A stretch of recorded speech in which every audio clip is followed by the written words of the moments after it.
नमस्कार दोस्तों, स्वागत है आपका हमारे YouTube चैनल मैथमेटिक्स क्लासेज में।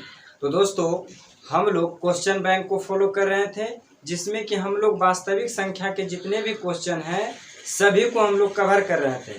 तो हमने 2011 का क्वेश्चन बैंक जो था, उसका जो क्वेश्चन वास्तविक संख्या से पूछा गया था, उन सभी को हमने पिछले क्लास में कवर किया था। तो आज हम लोग इस वीडियो में एक क्वेश्चन बच गया था 2011 का कि √2 को कैसे सिद्ध करें। तो एकदम अच्छी तरीके से देखना है, एकदम धीरे धीरे एक एक चीज को कवर करते हुए चलेंगे कि किस तरह से सिद्ध किया जाता है। और हमने पिछले वीडियोज में भी बहुत सारे क्वेश्चन को बताया है। तो चलिए इसे हम लोग सिद्ध करने के लिए देख सकते हैं कि किस तरह से सिद्ध करना है। और ये क्वेश्चन प्रत्येक वर्ष परीक्षा में पूछा जाता है, इस तरह का क्वेश्चन। तो इस बार भी पूछा जाएगा, जो 2023 में होगा मैट्रिक का एग्जाम। तो चलिए इस क्वेश्चन को अब हम लोग देखते हैं कि किस तरह से सिद्ध करना है। कि क्वेश्चन कह रहा है, सिद्ध कीजिए कि √2 एक अपरिमेय संख्या है।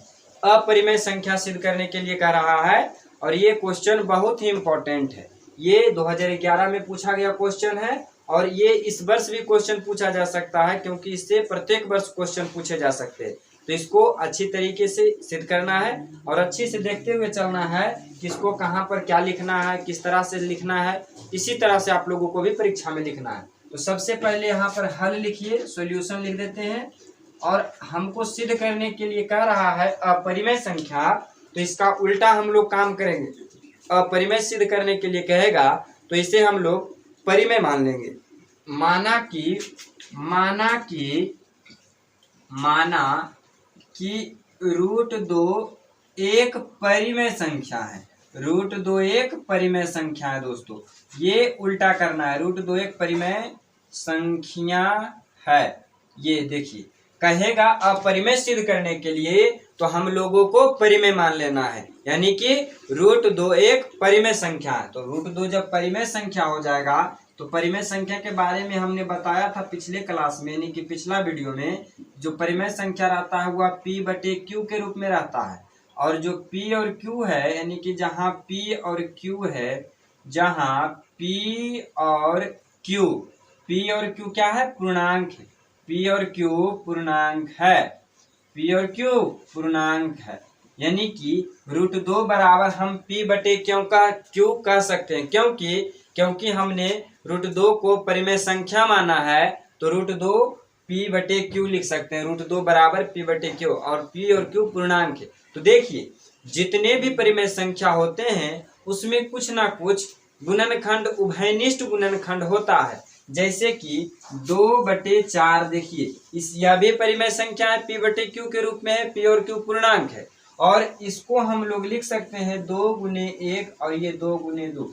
ये जो 1/2 है दोस्तों, ये 1/2 सभी जितने भी परिमेय संख्या है, ये सब में 1/2। ये देखिए कॉमन, 2 और 2 कॉमन है, 1/2 तो रहेगा।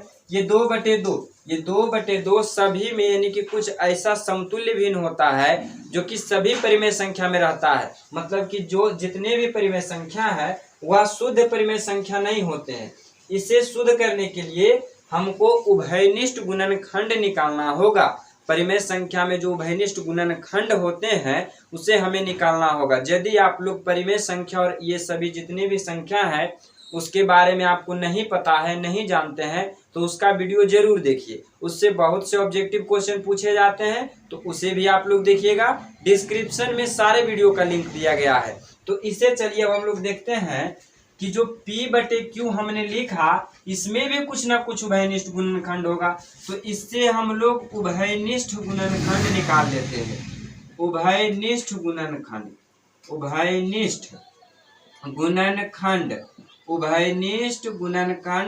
हटाने पर, तो ये जो √2 है, √2 से जब हम लोग उभयनिष्ठ गुणनखंड हटा लेंगे तो m/n हो जाएगा। और ये m/n क्या हो गया? मतलब कि ये जो P/Q था यह बदल कर m/n में बदल गया। m और n में बदल गया। m और n अब पूर्णांक नहीं रहकर सहअभाज्य संख्या बन गया। कौन सा संख्या बन गया? सहअभाज्य संख्या। यानी कि जहां पर यम और यन है या सह अभाज्य संख्या है को प्राइम नंबर। तो सह अभाज्य संख्या वैसे संख्या होते हैं जिसमें कोई भी उभयनिष्ठ गुणनखंड नहीं होता है। इस बात को आप लोग ध्यान दीजिएगा। और जो भी छोटा छोटा ऑब्जेक्टिव क्वेश्चन पूछा जाता है बुक से, मतलब कि जो उसका गहराई से क्वेश्चन पूछेगा ऑब्जेक्टिव क्वेश्चन, तो उसके लिए लेक्चर वीडियो आप लोगों को देखना जरूरी है। तो आप लोग लेक्चर वीडियो देखिए, जहां से भी छोटे छोटे अब सह अभाज्य संख्या का महत्तम 1 होता है, ये सभी बात आप लोग लेक्चर वीडियो में नहीं पढ़े रहेंगे तो कैसे ऑब्जेक्टिव क्वेश्चन को बना पाइएगा। तो उसे भी देखिए और इस वीडियो को अच्छी तरीके से देखिए और वीडियो को पूरा लास्ट तक देखिएगा, लास्ट तक देखिएगा, उसके बाद अच्छी तरीके से समझ में आएगा। और हूबहू इसी तरह से आप लोगों को एग्जाम में लिखना है। और आप लोग कंफर्म रहिए कि 2023 परीक्षा में इस तरह का क्वेश्चन आप लोगों को जरूर पूछेगा, जरूर देखने को मिलेगा। अब देखिए इधर यम बटे यन हो गया, मतलब कि इधर परिमेय संख्या हो गया। तो जब परिमेय संख्या हो गया तो इधर √2 अपरिमेय है, तो √2 को भी हम लोग परिमेय बनाएंगे। हम लोगों को अपरिमेय सिद्ध करना था दोस्तों, लेकिन हम लोग परिमेय का गुण निभा रहे हैं। इस बात को ख्याल कीजिए, अब क्यों निभा रहे हैं अंत में पता चलेगा कि हम लोग परिमेय क्यों इसको सिद्ध कर रहे हैं। तो देखिए इसके दोनों तरफ वर्ग कर देते हैं। यहाँ पर जो जो काम कीजिए सभी को लिखते चलिए।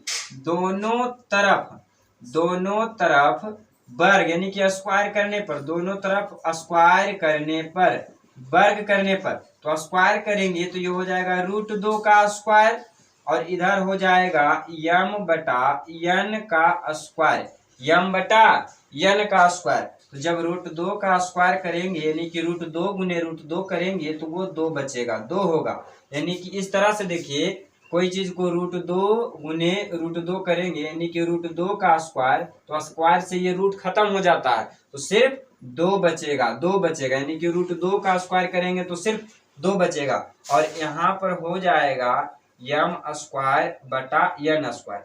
यहाँ पर देखिए हम थोड़ा कुछ निकालना चाहते हैं। इसको हम लोग जब तिरछा तिरछी गुना कर दें, मतलब कि इसको क्रॉस मल्टीप्लीकेशन कर दें, तिरछा तिरछी गुना, कैंचिया गुना जिसको बोलते हैं अपने बोलचाल के भाषा में, कैंची के समान गुना, तो ये हो जाएगा 2n स्क्वायर, ये हो जाएगा 2n स्क्वायर बराबर यम स्क्वायर। तो यहाँ से n स्क्वायर का मान ज्ञात कीजिए। n स्क्वायर बराबर क्या हो जाएगा, यम स्क्वायर बटे 2, यम स्क्वायर बटे 2। इस चीज को आप लोग फोकस कीजिए। यहाँ पर आ गया n स्क्वायर बराबर यम स्क्वायर बटे 2। यहाँ पर एक चीज गौर कीजिएगा कि यम स्क्वायर जो है 2 से विभाजित हो रहा है, यानी कि 2 से कट रहा है। तो यहाँ पर लिखिएगा कि यहाँ पर हम लिख देते हैं बगल में कि जो यम स्क्वायर है, यहाँ पर लिखिए चूंकि यम स्क्वायर विभाजित हो रहा है 2 से, यम स्क्वायर विभाजित हो रहा होता है 2 से, ठीक है। यम स्क्वायर 2 से विभाजित हो रहा है 2 से, इसलिए जो यम है, यम भी विभाजित होगा, यम भी कटेगा यानी विभाजित होगा 2 से।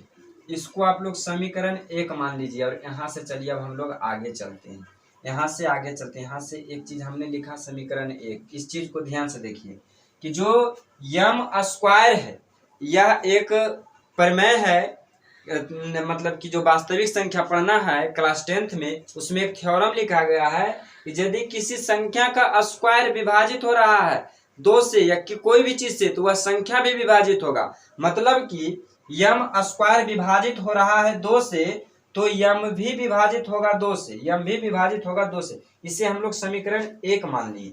अब चलिए यहाँ पर देखिए यम स्क्वायर बराबर 2 है, यम स्क्वायर बटे 2, यानी कि यम स्क्वायर 2 से कट रहा है। तो यहाँ पर देखिए दोस्तों कि यम का मान लीजिए, यानी कि यम को मान लीजिए, लिखिए माना यम बराबर 2k। अब ये किस लिए मान रहे हैं इसको देखिए, माना यम बराबर 2k, यम बराबर 2k है, माना यम बराबर 2k है। इसको हम लोग 2k क्यों माने हैं इसका पता चल जाएगा।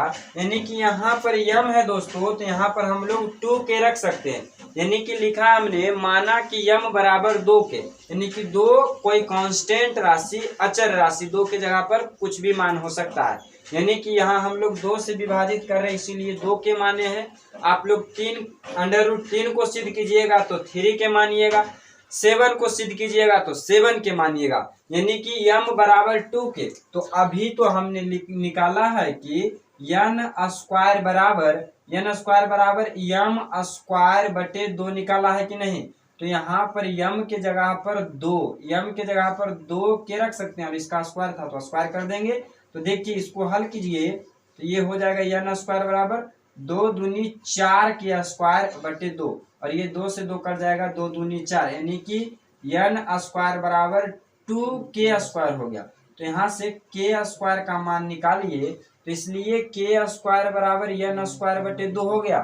तो यहाँ एक चीज गौर कीजिए फिर कि यहाँ पर जो n है, n स्क्वायर 2 से विभाजित हो रहा है। तो इस चीज को लिखिए यहाँ पर कि चूंकि n स्क्वायर 2 से विभाजित होता है, n स्क्वायर 2 से विभाजित होता है, इसलिए n भी 2 से विभाजित होगा। इसको समीकरण 2 कह दीजिए। एक चीज यहाँ पर गौर कीजिए कि यानी कि जो m था दोस्तों, यहाँ पर हमने m और n माना, यानी कि जो m और n है, यहाँ पर जो m और n को माने हैं, ये 2 से कट गया। m देखिए यहाँ 2 से विभाजित हो रहा है समीकरण 1 में, और n भी 2 से विभाजित हो रहा है समीकरण 2 में। तो देखिए जब इसे हम लोग परिमेय संख्या माने थे, यानी कि √2 को जब हमने परिमेय संख्या माना तो इसे विभाजित नहीं होना चाहिए। जब परिमेय संख्या था, इससे परिमेय संख्या था, तो इससे सहअभाज्य माने कि गुणनखंड भी निकाल लिए, इसको शुद्ध परिमेय संख्या बना दिए, m/n बना दिए।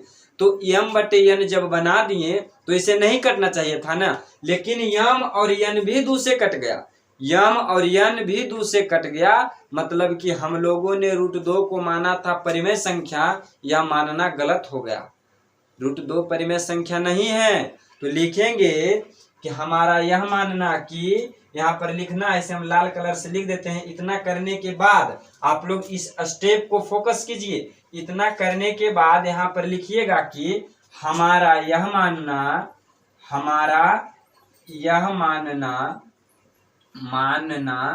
कि √2 एक परिमेय संख्या है, √2 एक परिमेय संख्या है, यह गलत है, यानी कि हम लोगों ने जो √2 को परिमेय संख्या माना था यह गलत हो गया। ये विरोधाभास उत्पन्न करता है, विरोधाभास उत्पन्न करता है। अतः √2 एक अपरिमेय संख्या